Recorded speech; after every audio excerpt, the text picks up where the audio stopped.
Production of immense possibilities is made possible by the generous support of the Earth and Humanity Foundation. Wendy Selden. Rogue Co-ops, a community-centered collaboration among the Ashland Food Co-op, the Grange Co-op, Rogue Credit Union, and the Medford Food Co-op, Cliff Bar and Company, Elizabeth York, and these additional members of the Immense Possibilities Community Builders Circle. And I think that the same forces that have brought us through billions of years of evolution, that have brought us to this critical moment in our history, are also carrying us and guiding us and inspiring us. And I have immense hope for the future of life on this planet. But we don't have a unifying story of yes. But I think that what I'm excited about is that the threads of such a story are coming together. Life loves life, and how do we stay alive except by going for that sense of possibility, even if it's a small probability? So I think it's both love and the beauty of this whole enterprise that will save us. And I love that phrase, the outrageous courage of the Bodhi heart. That's what we're being called to do. We were made for these times. Welcome to our weekly visit with people who are creating immense possibilities for healthy communities and solutions to all kinds of challenges. And welcome to 2015, unless you happen to be watching a rebroadcast of this program in the middle of the year, in which case we hope 2015 has been good to you so far. We want to start our season by checking in with a handful of IP's favorite guests and collaborators.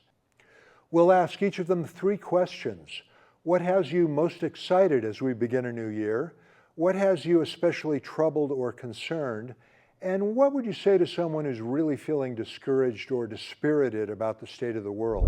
We'll begin with Francis Weller. Francis Weller is author of Entering the Healing Ground and founder of the organization Wisdom Bridge. His therapeutic practice centers largely on fully experiencing grief as an inevitable part of our lives. We always want more. There's no such thing as satisfaction in this culture. We are designed to be unsatisfied chronically by this culture. So we're always hungry for the next thing that comes. And that's, to me, is one of our deepest sources of grief. Francis, welcome back to Immense Possibilities. It's a pleasure to be back with you, Jeff. Tell us what has you excited or enthusiastic as we enter a new year. What really has me hopeful and excited is the breakdown of denial. Over the past many months, maybe even more like a year, I have noticed in the gatherings that I've led and places where I've gone to talk that more and more people are showing up, partly because I think the multiple strands of crises are converging, and the ability to deny it and defend it has really begun to falter. So one of the most hopeful signs I see is that this denial is beginning to break. Out of that comes a revised vision of who we are as individuals in the culture and in the watershed. What has you most concerned and troubled as we enter a new year? Well, the other side of that would be the diminishment of biodiversity. We've lost potentially 50% of all animal life forms, and that has me greatly concerned and deeply sorrowful. So that's one strand. The other one is kind of an ongoing sense of concentration of power and wealth in the hands of very few people. So that's another alarming piece of the story. What would you say to people who are feeling serious despair and discouragement about the state of the world and their place in it? A few months back, I went through an experience where a lot of deaths were happening around me, and it weighed on my heart heavily. And I came across a passage by Pema Chodron where she said, this is the time to cultivate the outrageous courage of the Bodhi heart.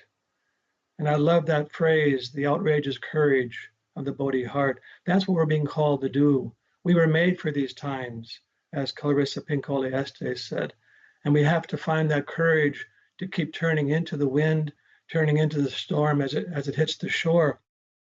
It's up to us to make this world different. So I'm hoping that we can all find the courage, but also find a way of cultivating enough friendship and solidarity of community so we're not doing this alone. We can't do this alone. Francis Weller, thanks very much for joining us again on Immense Possibilities. Best to you and your work. Thank you, Jeff. Pleasure to be with you. Ocean Robbins is a world-renowned speaker and organizer who in his teens founded YES, Youth for Environmental Sanity.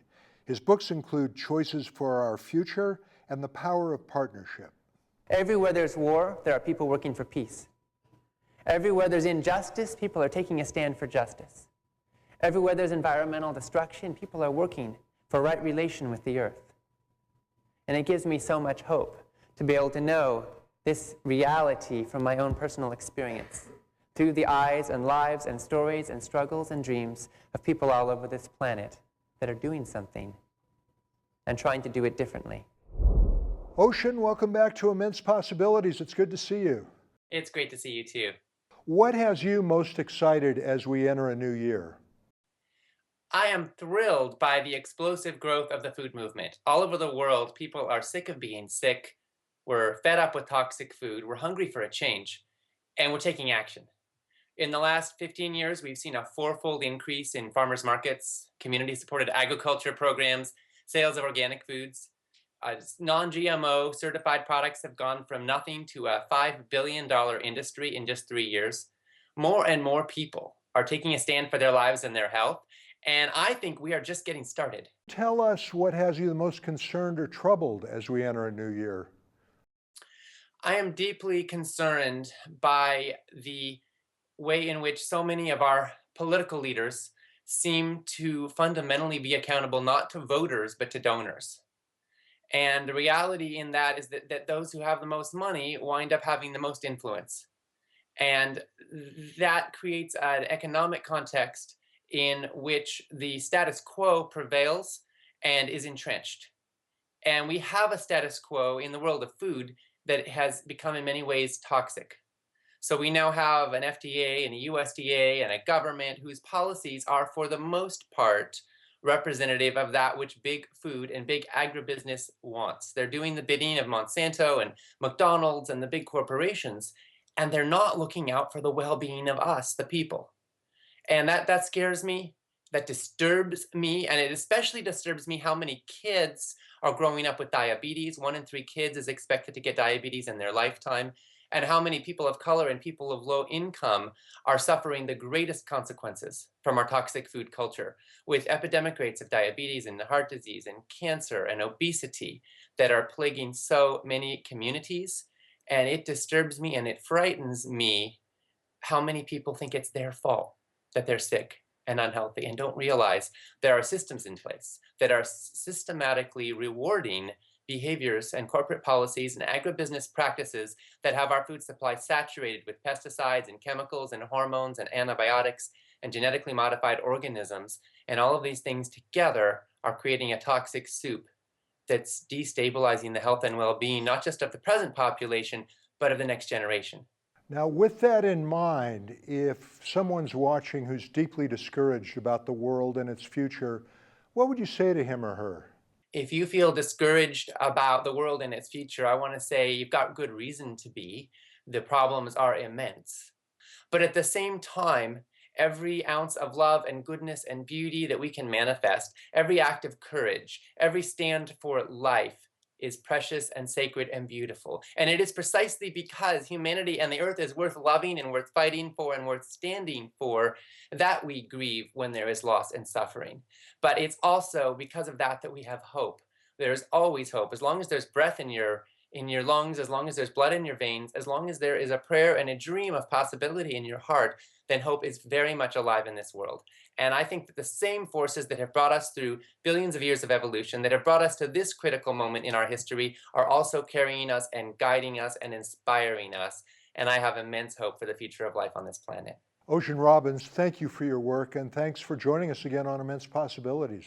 It's great to be with you. Thank you so much. Dwayne Elgin is a transformational author, speaker, and media activist. His books include Voluntary Simplicity and Promise Ahead, a vision of hope and action for humanity's future.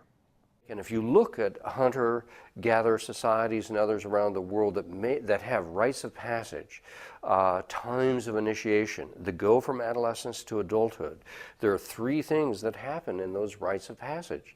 People come to a new sense of their connection with the earth and wanting to care for the earth, a new sense of one another and wanting to care for one another as a part of the web of life. And then thirdly, a new sense of being in a sacred universe and having a sense of ancestors and a sense of the future and having a sense of sacred relationship with it all. Dwayne Elgin, welcome back to Immense Possibilities. Jeff, it's wonderful to be here with you. Tell us what has you especially excited or enthusiastic as we go into a new year. I'm most excited about the prospect of real leadership for climate change. We're in a time of profound transition as an entire planet, and now with China and the United States beginning to work together, I see the exciting prospect of meaningful action for real change in how we deal with the climate. Do you think leaders are taking this seriously in a way they haven't before? I think they're beginning to. And we're in a race here with that leadership, whether the leadership will actually provide the changes that will make a meaningful difference or not, but I think it's beginning to happen. I'm excited about that. And what has you most troubled and concerned as we enter a new year? My greatest concern is that that leadership is just on the surface, that meaningful action will not actually unfold, and that we as a species are going to move into a time of really catastrophic climate chaos. I think that's a real possibility. So we're in a race here between extraordinary opportunity on the one hand for global leadership and extraordinary peril on the other hand if that leadership does not emerge. And that includes not simply the political leaders, but ourselves as citizens of this earth. Now, Dwayne, there are a fair number of people who are more focused on the dark side of that equation and are feeling deeply discouraged right now. What would you suggest to them? What would you have them think about? I would say there's never been a time in human history when a single individual using the power of the internet and YouTube and these other social media, there has never been a time in human history when one person could touch the lives not only of thousands but of millions of people with their own viral videos. So it's a time for storytelling, new stories for a new future. And as individuals, we can now make a profound difference. Is there anything you personally reach inside for when you're feeling especially discouraged? Love for the earth, love for humanity and our collective future, love for the universe as an extraordinary home. So I think it's both love and the beauty of this whole enterprise that will save us. Dwayne Elgin, thank you very much for the work you've been doing for so many years and for visiting with us again on Immense Possibilities. Thank you, Jeff. Frances Moore Lepay's work was a direct inspiration for the founding of Immense Possibilities. Since she wrote Diet for a Small Planet 40 years ago, she's been on the forefront of global movements for sustainable food systems and for a powerful vision she calls living democracy. I like to call myself not an optimist and not a pessimist, but, and I feel like I'm in the company of what I'm about to say, I call myself a possibilist. And this is what I mean, is my conclusion, is that the greatest virtue of developing this mind that sees in connection and continuous change and sees the power that each of us then has, that it's not possible to know what's possible. And that's our power. And we can just go for it. Frances Moore Lepay, what a delight to have you back on Immense Possibilities. Thank you so much, Jeff. What an honor to be with you again. Tell me, please, what has you excited and enthusiastic as we head into a new year? I think that the great untold story is what some of the most poor and seemingly disempowered people are doing by joining together. And some of the places in the world we'd least expect solutions, hundreds of thousands of small farmers in India, for example, moving to agriculture that is ecological. And there's one village in particular that in 2000, Pukanula in Andhra Pradesh, declared itself organic, absolutely 100% pesticide free, as they call it. And they told the pesticide companies to stay away. I could talk about the movement of cooperatives, for example, in Africa. What is so inspiring me is cocoa cooperative in Ghana, that now 65,000 farmers who used to get just a tiny fraction of the profit from their cocoa, now they are in a cooperative, and now they even have their own chocolate, which I've eaten, and it's fabulous, divine chocolate. So that they now make up, this one cooperative, about 9% of the cocoa farmers in Ghana, and are reaping much more of the benefit of what they are achieving. And in fact, one statistic that perks me up is that there are now more members of cooperatives in the world than there are people who own shares in publicly traded companies. What, Frances, has you most concerned or troubled as we head into a new year? Well, because we don't see this possibility that I'm so privileged to be connected to, I call it living democracy. Democracy is a way of life. We in the U.S. we're blind to the possibility of real democracy. And what I think we have now, what has me most troubled, is what I call privately held government. The idea that we've reverted to this distortion of democracy, the idea that spending is speech. And in fact, of course, what meaning is there in speech if we can't be heard? And as long as speech and spending are conflated, then a few will be heard at the expense of the many.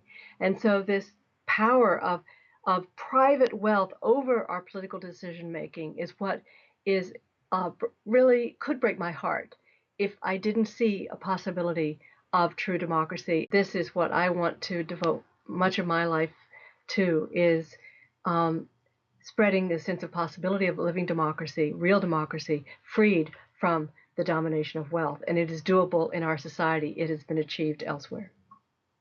Given that domination and its effects, there are people who are deeply discouraged right now about the state of the world and the future. What would you say to them? What would you like them to consider? Here's how I think about it. If one had a child, God forbid, who had a deadly disease and was given a 5 or 10% chance, you would not give up. You would not sit and sulk. You would do something, and you would feel so good because you're doing everything for your child. And I think that this is where we are. We don't know the outcome. Maybe it is a small percentage chance that we in this generation awakening to the severity of climate change, the severity of inequality in our societies, that maybe the odds are really, really, really against our making this turn toward the life that we all want. But even if the odds are small, what better life is there than doing what you're doing, Jeff? Immense possibilities, identifying the possibilities and going for it. Life loves life. And how do we stay alive except by going for that sense of possibility, even if it's a small probability? So my mantra is, it's not possible to know what's possible. And therefore we're free. We are free to find out where our curiosity takes us. We are free to develop our own questions that have to be answered. That's what's worked, at least in my life, and that's all I can share. Well, Frankie, there is a sign on your bulletin board behind you that says, "Speak your mind, even if your voice shakes." And you are creeping up on half a century of doing that, and the world's a better place for it. I'm one of many people who are grateful for your work. And thank you especially for your inspiration that helped to launch this program. Oh, Jeff, you're very kind. I was, from the beginning, as you know, I have been so excited about your successes. And I think people really, really want what you all are offering. Charles Eisenstein is a speaker and teacher and evocateur whose books, Sacred Economics and The More Beautiful World Our Hearts Know Is Possible, have reverberated with spiritual and social leaders around the world. put ourselves, bow into service to this thing larger than ourselves. And what is this thing? What is it that unifies all of these different things that we're committed to? Let's call it the more beautiful world our heart knows is possible. Charles, welcome back to Immense Possibilities. It's great to see you again.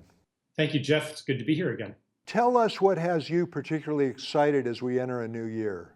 You know, because today we have a lot of no's. We don't want this, we don't want that, you know, we want to stop this from happening. And it's this kind of struggle against the ongoing destruction and ecocide and injustice. But we don't have a unifying story of yes. But I think that what I'm excited about is that the threads of such a story are coming together, and I'm anticipating maybe in 2015 that this steps up to a new level. Within that, are you seeing people of strikingly different political and social views coming together with better listening than they've had before? Yeah, that's a good way to put it. People who are in realms that would ordinarily not really coincide. You know, people, their passion might be, acupuncture, and they're not ordinarily in conversation with somebody whose passion is racial justice in Ferguson, Missouri. But now it's becoming more evident that in some way these people are allies. And I guess it's part of what I do is to articulate what that alliance is. What has you especially concerned as we enter a new year? Probably the same thing that has a lot of us concerned, that on the superficial level, at least, things are getting worse and worse, faster and faster. And we have these upcoming trade treaties, huge mining projects in the Amazon, dams being built on the undammed rivers of the world. There's and on the political level too, especially American politics, the tilt into fascism seems to be accelerating, and that could make for a bumpy ride. And it's obvious to me that things are going to get a lot worse before they get better. So I have a little bit of unease, even though I understand that it's part of a larger process. With all that, it's easy to get discouraged. So I wonder what you might have to say to viewers who are feeling especially discouraged and dispirited these days. You can make a really strong case for despair, but that case for despair takes for granted a much smaller creative capacity than we actually have. When I'm standing in separation and running the habits of separation, which run deep, because of when and where I was born and brought up, like I feel the despair too and the hopelessness. But luckily I've had experiences that show me that the reality and personhood that I was offered as normal are much smaller than what's real. How important is community and fellowship at those moments? Yeah, it's important because by myself, under my own power, I can't stay in a new story, in a new and ancient story of who I am and what the world is, because the environment pulls me back into the old fears and the old patterns. But if I have a community around me, and maybe, shows like this one, and that kind of influence, then that is a countervailing force that pulls me into the new story. Charles Eisenstein, thank you very much for the work you're doing and the word you're spreading and the reminders you're offering. And thanks for joining us again on Immense Possibilities. Yep, thanks, Jeff. Before we close, I'd like you to know about a segment you'll soon be seeing in Immense Possibilities. We call it IP Filmworks, and we're searching for short original films about immense possibilities that we don't even know about yet. If you know someone who might want to submit a film, please send them to our website, immensepossibilities.org, for more information. We also like it when you visit our Facebook page and like and share us there. Thanks for watching. I'm Jeff Golden, and until next time, please do what you can do.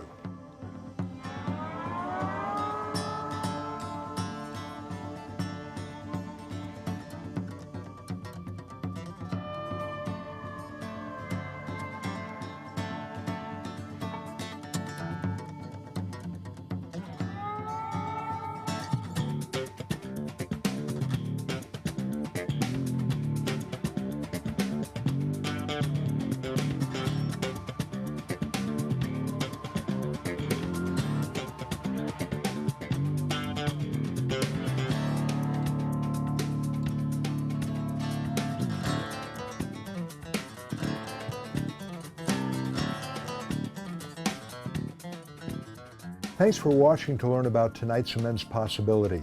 You can watch any of our past programs anytime at immensepossibilities.org.